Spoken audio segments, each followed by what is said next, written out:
barf jokes. I think at least one fart joke, maybe. So it was like I said, it was kind of like a over the top Saturday morning cartoon kind of deal. Did he drop the pipe bomb? No, he Okay, didn't make any mention of the pipe bomb. But yeah, hopefully, like I said, if he gets more work, maybe something a little more serious could come out of it, and a little more complex would be good. So, I mean, it wasn't, like I said, it wasn't horrible, but it wasn't really noteworthy. Yes. So, I'd like to see a little something more from him to see if he could make an actual go of it. He says that he wants to write The Punisher. And that's something that I really love The Punisher. Yeah. So, I don't know. Look, I think what he needs to do is he needs to take on a thing just so he can write, "It's clobbering time." Yeah. He does love that. Yes, he does. I saw a new comic today that I want to pick up, and it's one of those that when you see, it's kind of like when one of your favorite bands has an album out. Yeah. You don't have to hear anything. You just know you want to go pick it up. Right. This is done by Chuck Dixon and Graham Nolan. It's a new series for IDW Comics called Joe Frankenstein. Oh, yeah. I don't know anything about it. All I know is that Dixon and Nolan are doing it, so therefore I want it. Because they're two of my favorites. Yeah, and when those two get together, it's kind of like...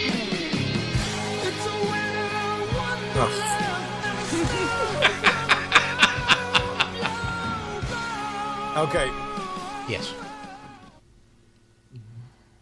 Them getting together is a good thing. And you play Michael Bolton. Well, yes. Because it's a it's a winter wonderland, and the snow is going to blow, blow, blow. Yeah, just like him. Wow. See, he and my dad would get along great. Yeah, I think so. My dad hates Michael Bolton? No. Oh, okay. No, Daddy hates Michael Bolton. Yeah, that's a good man. DC Comics, this is really cool. They responded to a girl. She wrote a fifth grade girl from Illinois, sent a letter to DC Comics saying she loves comics, but wishes there were more girls. So DC responded to her, and they actually tweeted out a picture of her letter, and they told her that they were working on it. Then they, when she was on the Today Show, so they were there with her, and they presented her with a drawing of her as a superhero. Wow, that is awesome. Yeah, it was really cool. That really is extremely awesome. Yeah. Yeah. So, it's just something fun that you can when you can do stuff like that for kids. It's really cool.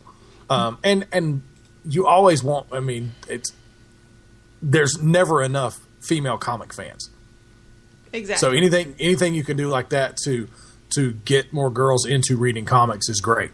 So, speaking of female comic book characters, there's been some changes for Selena Kyle and Catwoman. No, that's not a mistake. I said them separately. Selena Kyle has hung up her Catwoman persona in order to become a mob boss, only to find that the persona is now has been taken over by Eiko Hasegawa, the daughter of a rival family's boss. And after the two shared a rooftop kiss, it's been confirmed in canon that Selena Kyle is bisexual. In case you cared. So now, in the current run, I don't read her comic book, but she's also in the Batman comics, and I do read those.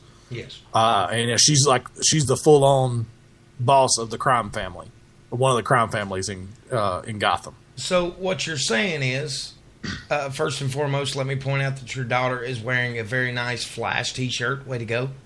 We like that. She is. Yeah, she's slipping up the back there. But she's trying not to wake up, buddy. I think that this is going to be possibly Fish Mooney coming into the comic book. They were going to write Selena Kyle into that role that is Fish Mooney. Not given the name, but since she is Yeah. the leader of the family. But I think, Fish is not the leader of the family. well, yes, she's got her own little gang. Yeah, but she's not the leader. No. Selena Kyle is like Don Falcone. Oh, She's the head of the whole family. she's Don Kyle. Yeah, exactly. there's like two mob families in Gotham, Yes. and she's the head of one of them. Wow. Yeah, she's a bigwig. Okay. And she's given, like I said, she's given up being Catwoman, but somebody else has picked it up. And she's wearing a big wig. Possibly, I don't know. But her name's Echo. Oh, huh? Exactly. That makes me think of the one Ben 10 character. Echo, echo, Yeah. echo. Yeah. Sorry. No, that's good. That's good. Slight offshoot there. Yeah, it's okay. Marvel has announced a new Secret Wars Battle World, which for some reason is difficult for me to say. It's a new series coming out of the Secret Wars called Runaways from writer Noelle Stevenson and artist Sanford Green, who we met at the Minicon a couple weeks ago. Yes. And is featuring a group made up of versions of young heroes from across the Marvel multiverse. Valerie Richards, who is the daughter of Reed and Sue Richards from the Fantastic Four. You're talking about Frederick's sister? Yes. Or is it Franklin? Franklin Reed, yes. Yeah. Jubilee, Cloak and Dagger, Bucky Barnes, Amadeus Cho, Scar, who is the Hulk's son, Yes. and a new character called Sana. It's almost like Breakfast Club. Don't you? People who would never choose to hang out with each other, but they're forced together and end up having to work together to survive. So that should be pretty interesting. Spider-Gwen #1 was released last week, and it was very good. It's set in a universe where Gwen Stacy is Spider-Woman, although, I mean, she's referred to mostly by Spider-Gwen, not in her comic, but in outside of the comic universe. She's referred to as Spider-Gwen. So that's what the comic is called. But in her world, she's Spider-Woman. And her boyfriend, Peter Parker, has been killed. So you're kind of flipping the script there on them. And that has caused a lot of anti-superhero sentiment, led by J. Jonah Jameson, of course. There was a lot of really, really good energy to the artwork. Yeah. Robbie Rodriguez was the artist, and it was colored by Rico Renzi, who is Charlotte's own. He works at Heroes Are Hard to Find in Charlotte. Yes. He was the colorist on this on Spider-Gwen, and the story was by Jason Latour, and he gets it's a really fun, fresh look on a lot of the faces that you know, because it is an alternate universe. Things are a little different. You get to see the Vulture, who, I don't know why, but always when I was a kid, I used to love the Vulture. He was a creepy, bald old man in like a weird Halloween costume. But for some reason, I loved him when he was on the cartoons. He was Patrick Stewart. Yeah, basically, that's what he looked like.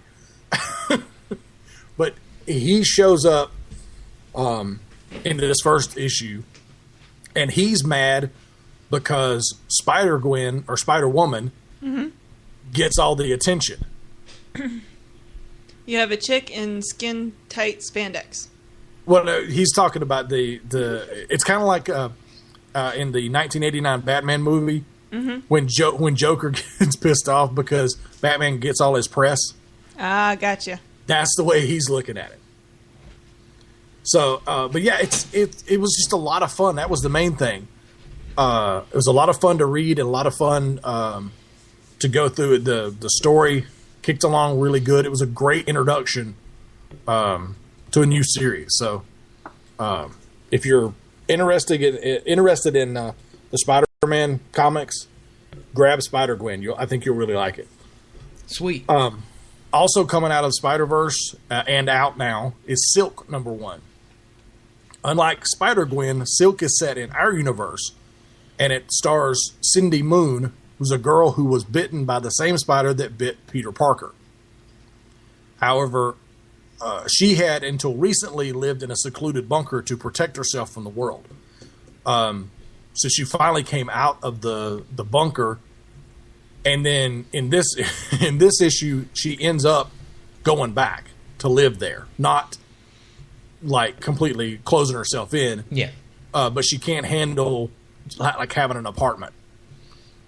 So she's got a job and she goes and does that, but then she returns to the bunker almost like a safety blanket kind of deal.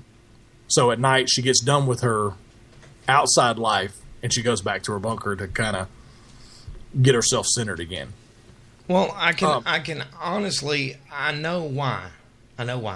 Because she has been in that bunker since 1964. Marvel has like a rolling thing. Okay. They roll their times up. So like she's been in there she was in there maybe 6-7 years. So, but it was very well put together. It's a lot of fun. The artwork used a lot of bright colors, and it gives you almost kind of like a groovy 1960s feel to it. Yes. So again, I didn't like it as much as I did Spider-Gwen, and unfortunately, with two of them coming out basically at the same time, coming out of Spider-Verse and starring female versions of Spider-Man, you're going to get comparisons like that. So, but I liked Spider-Gwen a little better than Silk, but they were both a lot of fun. So, right. And this last story, some people can get really upset when their favorite comics aren't in the paper anymore. Yes. Especially an 8-year-old boy in Bloomington, Indiana. After the Herald Times in Bloomington was forced to slash its comic budget, several comics had to go, including Peanuts, Dilbert, Garfield, Frank and Ernest, and Nancy, which prompted a message left on their voicemail from a fairly upset 8-year-old boy. Please tell me you have that. I'm not going to play it because it ends pretty profane. An 8-year-old. The total message was over 2 minutes. Yeah. And at the beginning, it was fairly pleasant. Yes. He started getting mad at the end. It ended with, quote, "I'll give you all my money if you'll just give us the comics back." Then a pause, and then he said, "Idiots, jerks," and then he started with the wow expletives. Descended into actual profanity. Yeah. He may be a little happier now as they let him know that Frank and Ernest can still be read 6 days a week. It's just not in the Sunday paper anymore.